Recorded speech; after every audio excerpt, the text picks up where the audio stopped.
Salut, bienvenue dans cette nouvelle vidéo. J'étais en train de ranger quelques documents administratifs, de les classer, etc. Bref, le truc vraiment chiant. Et je me suis demandé ce que je pouvais faire pour procrastiner cette tâche, mais qui reste productif. Et donc je me suis dit que j'allais enregistrer une vidéo tout simplement et que j'allais vous partager 5 choses que j'aurais aimé qu'on me rappelle quand je suis arrivée dans la trentaine, puisque voilà, je suis dans la trentaine. D'après les statistiques, vous êtes beaucoup à l'être aussi, ou en tout cas à vous en rapprocher. Et je dois vous avouer que le passage dans les 30 ans, c'est quelque chose que j'appréhendais pas mal. D'autant que quand j'étais plus jeune, je pensais qu'une fois que tu étais trentenaire, parce que ça a l'air important comme mot trentenaire. En fait, je pensais que tu savais exactement ce que tu faisais, que tu étais un adulte responsable, qui maîtrisait la situation, qui n'avait peur de rien, etc. Aujourd'hui, et maintenant que j'y suis, je me rends compte que t'es la même personne que quand t'avais 20 ans, sauf que t'as beaucoup plus de responsabilités et que la société a beaucoup plus d'attentes vis-à-vis de toi. Donc voilà. Mais bon, en dehors de ça, je trouve honnêtement que c'est les meilleures années de notre vie, en tout cas jusqu'à présent, parce que je suis pas encore dans la quarantaine ou dans la cinquantaine. Par rapport à la vingtaine, je trouve que la trentaine c'est quand même vachement mieux parce qu'on est beaucoup plus mature, on est plus sage, on a appris de nos erreurs, on est beaucoup plus doux avec nous-mêmes, on est plus affirmé dans ce que l'on veut, ce que l'on tolère, ce que l'on ne veut plus, etc. Et donc je pense qu'on prend des décisions et qu'on fait des choix un peu plus éclairés que dans la vingtaine, on est beaucoup plus... Ouais, c'est ça le mot, je pense qu'on est beaucoup plus sage. Pour autant, je pense qu'il est important aussi d'avoir quelques petits rappels pour ne pas se contenter d'être passif dans sa vie, mais de faire les choses avec vraiment beaucoup plus d'intention et surtout d'incorporer plus de choix, d'arrêter de se dire que c'est la vie, c'est comme ça, et de prendre un peu le contrôle de son quotidien, de sa vie et de faire davantage de choix. Donc c'est ce qu'on va aborder dans cette vidéo et on démarre tout de suite avec le point numéro 1. La première chose que je voulais partager et vous rappeler, c'est que c'est pas parce que vous arrivez dans la trentaine que vous devez mettre de côté vos rêves et vos projets et que la vie est telle qu'elle est, que vous êtes trop vieille ou trop vieux pour faire des changements. Je pense que la vie est trop courte pour la passer à faire des choses qui ne nous rendent pas heureuses et qu'on sait pas en fait, un jour t'es là, le lendemain t'es plus là. Est-ce que t'as envie que le temps que tu passes ici, il soit dépensé dans des choses qui ne te conviennent pas, qui ne t'épanouissent pas? Et ça veut pas dire que vous devez quitter votre job là du jour au lendemain pour vous lancer dans le métier de vos rêves, etc.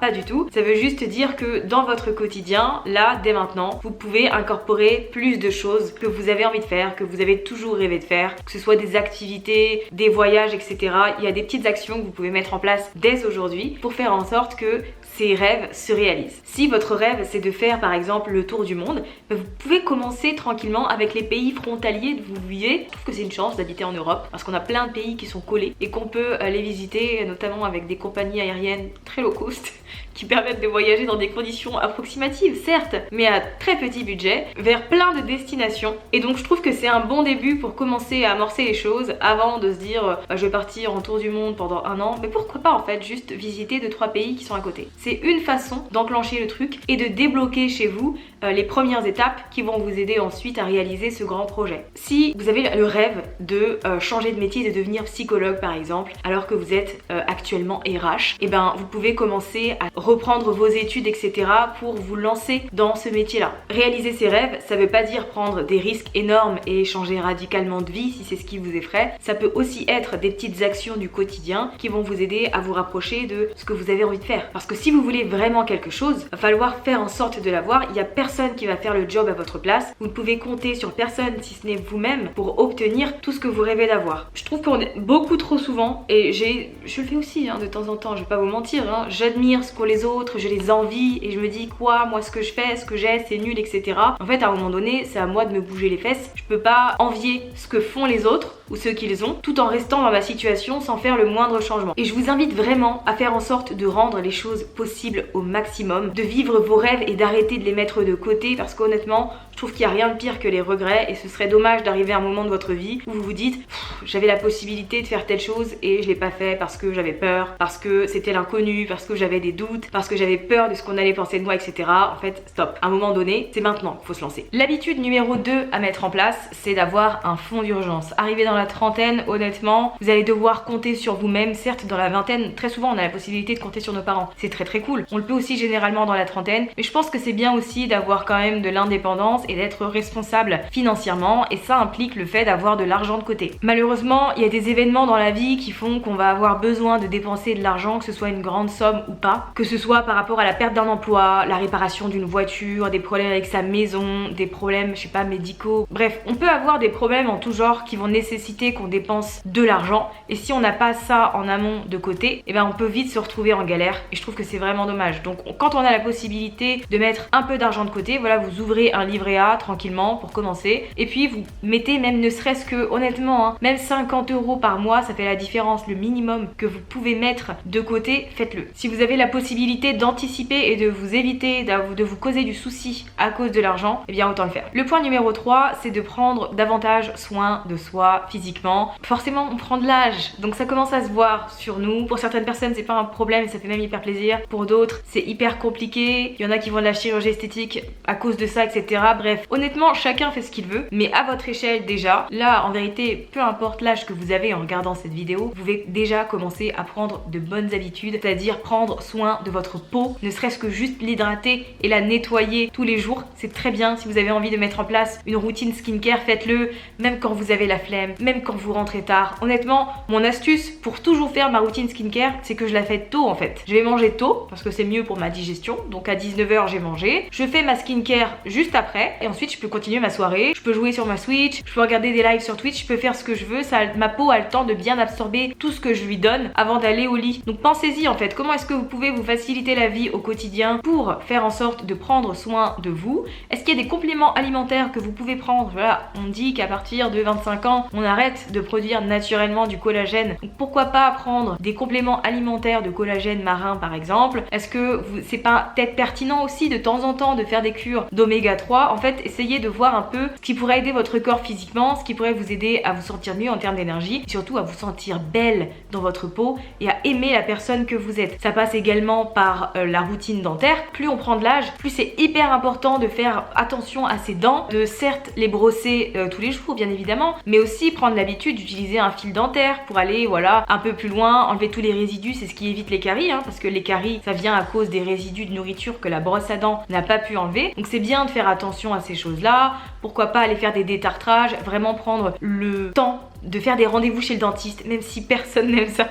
Ça c'est sûr, ça reste quand même important parce que je trouve que les dents c'est une des choses qui trahit le plus l'intérêt qu'on se porte à nous-mêmes. Genre, si tu prends soin de tes dents, on voit que tu te soucies de toi. Autre conseil, ne pétez plus vos boutons, même si c'est hyper tentant parce qu'il est blanc et que vous savez que les gens vont faire des remarques. Ah t'as un bouton, comme si tu l'avais pas vu le matin. En fait, achetez des petits patchs que vous mettez sur vos boutons et vous pouvez même mettre du maquillage dessus. Je le fais de temps en temps et ce sont des patchs que vous enlevez à la fin de la journée et qui vont être là pour assécher à fond votre bouton et donc ça vous évite de les péter et d'avoir plein de marques. Et des patchs vraiment pas chers un peu partout sur internet. Moi j'en avais acheté chez Normal qui était vraiment pas mal. Ne dormez plus démaquillé. Je pense que ça y est, là on a passé l'âge entre vous et moi. On a passé l'âge d'avoir la flemme de se démaquiller, de dormir avec du mascara et tout. Ça y est, c'est terminé. Et bien évidemment la crème solaire, n'hésitez pas à en mettre. On dit qu'il faut mettre de la crème solaire toute l'année, ok. Moi je vous avoue que je suis casanière, que je sors pas vraiment, donc j'ai pas tant d'intérêt. Par contre l'été j'en mets toujours quand je sors parce que j'ai pas envie d'être une vieille mamie un jour si Dieu le veut, mais avec une peau vraiment lasdeg parce que j'aurais pas fait l'effort de mettre une noisette de crème sur mon visage. C'est un peu dommage. Ça me permet de faire le pont avec le point suivant qui est le fait de mettre de côté sa santé. Ça c'est un truc que j'ai remarqué. Pour les enfants, pour les jeunes, on est toujours là à les amener chez le médecin, à prendre soin d'eux, à voir comment ils se sentent. Mais quand il s'agit de nous, on est prêt à se laisser crever dans le canapé. Si vous avez une douleur qui persiste à un endroit depuis un petit moment, sachez que c'est pas normal. C'est pas parce que vous l'avez tous les jours et que vous y êtes habitué que c'est devenu normal. Pas du tout. Si vous avez mal quelque part, s'il y a quelque chose qui vous sentez qui n'est pas comme d'habitude, en fait faut aller consulter. Si vous n'avez pas fait de prise de sang depuis 1 an par exemple, allez en faire une, faites un check-up, voyez comment c'est au niveau du fer, du cholestérol, bref de tout, vraiment une prise de sang globale. Il suffit juste d'aller voir votre médecin généraliste et de lui dire que vous avez envie de faire un petit check-up et il va vous envoyer faire tout ça. N'hésitez pas à aller voir un gynéco, allez-y au moins une fois par an, ne serait-ce que pour faire une vérification, un palpé de mammaire pour être sûr qu'il n'y a pas de problème au niveau du cancer du sein, etc. En fait juste, il y a plein de rendez-vous comme ça qui sont hyper importants mais qu'on peut faire juste une fois par an, mais qui sont indispensables pour être sûr que voilà tout va bien et qu'il sera pas trop tard quand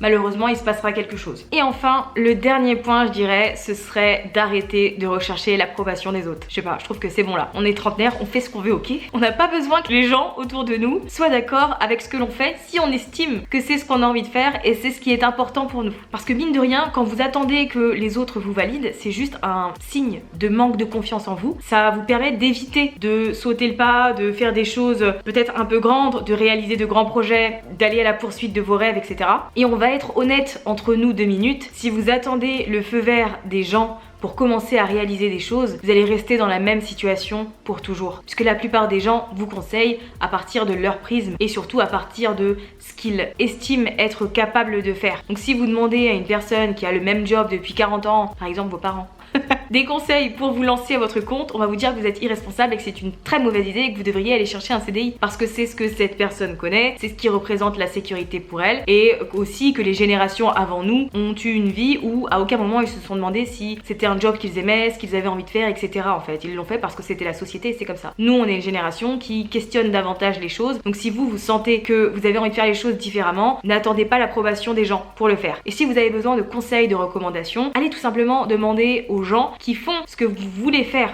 Je pense que ce sont les personnes les mieux placées pour vous aider ou vous conseiller. Bien évidemment que personne n'est sûr du résultat quand on se lance de quelque chose de nouveau. Personne ne sait si ça va fonctionner ou pas, mais vous devriez pas vous empêcher de faire des choses parce que votre entourage a peur pour vous. Si vous, certes, vous avez peur, mais que ça vous empêche pas d'avancer, en fait, allez-y. Arrêtez d'attendre qu'on vous approuve. Voilà, je pense que c'est les rappels les plus importants que j'aurais bien aimé avoir et que je vous partage aujourd'hui. Si vous en avez d'autres à partager, n'hésitez pas à les mettre dans les commentaires parce que je vous assure que ça sert toujours. Et en attendant, je vous dis à samedi pour une nouvelle vidéo puisque sur le mois de janvier, c'est 3 vidéos par semaine. Si ce n'est pas encore fait, n'hésitez pas à vous abonner, ça vous permettra de ne rien manquer. Salut!